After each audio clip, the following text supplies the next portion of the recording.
One of the most striking properties about light is that it has colour. To understand the phenomenon of colour, it helps to think about light as a wave. But before we get to that, let's talk a little bit about waves in general. Imagine you're sitting on a boat on the ocean, watching a cork bob up and down in the water. The first thing you notice about the motion is that it repeats itself. The cork traces the same path over and over again, up and down, up and down. This repetitive, or periodic, motion is characteristic of waves. Then you notice something else.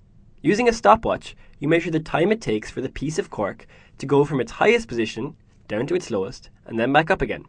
Suppose this takes 2 seconds.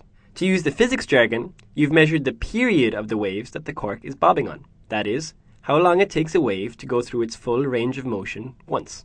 The same information can be expressed in a different way by calculating the wave's frequency.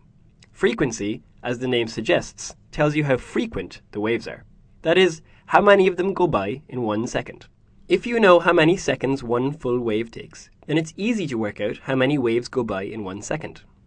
In this case, since each wave takes 2 seconds, the frequency is 0.5 waves per second. So, enough about bobbing corks. What about light and colour? If light is a wave, then it must have a frequency, right?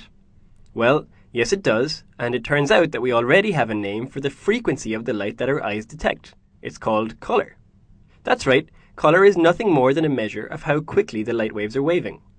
If our eyes were quick enough, we might be able to observe this periodic motion directly, like we can with the cork in the ocean. But the frequency of the light we see is so high, it waves up and down over 400 million times a second, that we can't possibly see it as a wave. But we can tell, by looking at its colour, what its frequency is. The lowest frequency light that we can see is red, and the highest frequency is purple.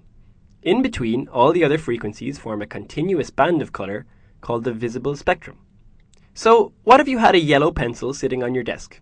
Well, the sun emits all colours of light, so light of all colours is hitting your pencil. The pencil looks yellow because it reflects yellow light more than it reflects the other colours. What happens to the blue, purple and red light? They get absorbed, and the energy they are carrying gets turned into heat. It's similar with objects of other colours. Blue things reflect blue light, red things reflect red light, and so on.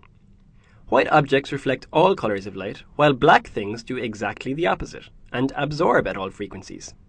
This, by the way, is why it's uncomfortable to wear your favourite Metallica t-shirt on a sunny day.